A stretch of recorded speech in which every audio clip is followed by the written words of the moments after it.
Yes guys, today we are going to be covering all of Ayaka's Ascension materials as well as her talent materials. Before we dive into it, if you please could subscribe to the channel and leave a thumbs up on this video, that would be greatly appreciated. But now let's hop right into it. Per usual, we're going to start with the character Ascension materials, including a lot of the new materials that you're going to have to wait to farm in Inazuma. Unfortunately for a lot of you, Ayaka requires a lot of materials directly from the new Inazuma patch, supposedly, so you're going to have to wait for a lot of that stuff, but you can farm some of it, including the Mora and Hero's Wit, as well as a few other boss drops in the meantime, so let's go over those quickly. Similarly to my Yoimiya materials video, if you haven't watched that, go check it out now. This video is only going to cover the overall materials that you're going to need. I'm not going to go into the specifics of each tier necessarily. For some things I might, but I'm really just going to talk about the overall numbers here because I don't want to waste your guys' time. So I'm going to put a large table on the screen now. It's taken from Honey Hunter World. If you haven't already, go check them out. They are a great source for finding data mined information. This table is going to give you the breakdown of all the materials you're going to need for each of her Ascensions, all the way from level 1 to level 90. So the first thing you're going to need are those Shavada Jade Crystals, which can be farmed either from the Cryo Registine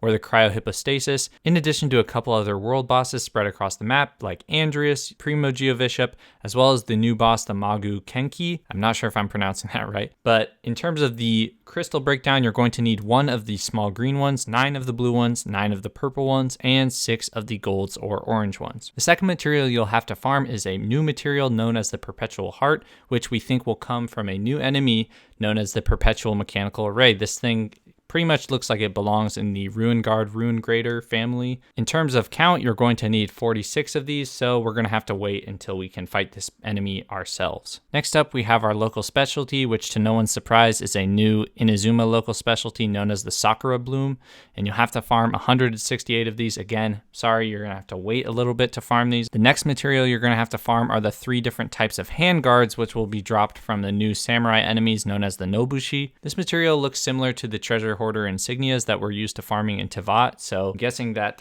these enemies are going to be kind of on a similar wavelength. And like I said at the start, we're just going to cover, once we get to the talents, we're going to cover the total number of these Handguards that you're going to need, so we're not going to cover those numbers right now. But in addition to all the materials we just mentioned for character Ascensions, you're going to need around 415 Heroes Wit if you plan to max Ayaka up to level 90. Remember that if you only plan to ascend Ayaka past level 80, so she'll be 80 out of 90, that only costs 244 Heroes Wit. So if you plan on not going all the way to level 90, that actually will save you up to 171 Heroes Wit. So that's why a lot of guides and videos, they tell you not to max out to level 90 because that 171 Heroes Wit doesn't really give you too much stats usually in terms of stat bonuses from 80 to 90, and that's almost enough to max out another character to level 80. You know, it's up to you if you want, if she's going to be your main DPS for a long time and if you really love her as a character, then maybe you want to max her out to 90, but I'm just trying to tell you the difference between level 80 and 90 in terms of stats is very small,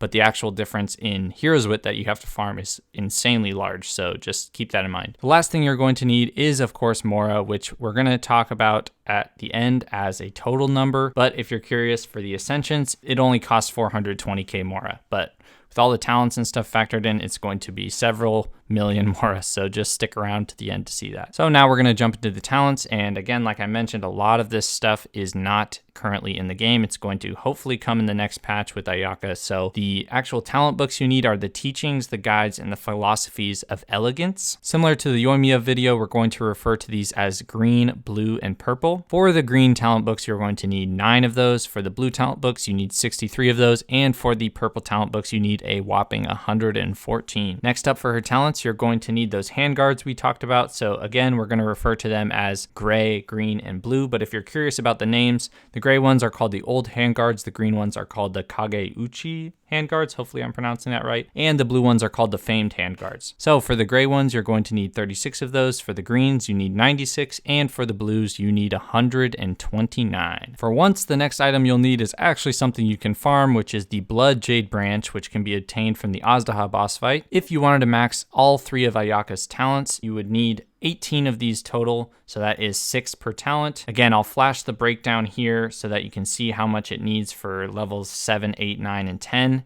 it should be 1, 1, 2, and 2, in addition to the Crown of Insight, which we'll talk about in a second. So like I just mentioned, the Crown of Insight is going to be the next material you need. If you want to max out all 3 of her talents, you're going to need 3 Crown of Insights. Typically, these can be purchased from special event shops using the currency that you obtain from these events. So if you have a bunch of them sitting around and you want to main Ayaka, or you think she's going to be a really essential part to your team, then you might want to use 1 or 2 Crown of Insights to cap out her abilities. Now, per usual, the last thing, which we briefly mentioned that you need, is a whopping 7,043,400 Mora to completely max Ayaka out. That includes the cost of all her leveling. That includes the cost of her talents. 7,043,400 Mora. I generally, when I level up characters, I like to play it somewhat safe because usually I won't have 7 million Mora sitting around.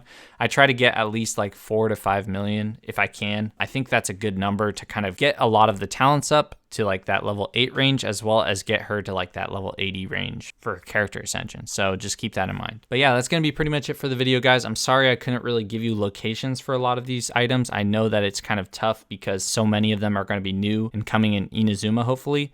But I just wanted to make this video, again, to kind of keep you guys informed and kind of give you all the information in one place. Again, a lot of this stuff is available on Honey Hunter World's website. They are fantastic at what they do. I highly suggest you go check them out. But yeah, that's going to pretty much wrap it up for the video. I hope you guys enjoyed. If you did, leave a like on the video and subscribe to the channel. And other than that, I'll catch you guys in the next one. Peace.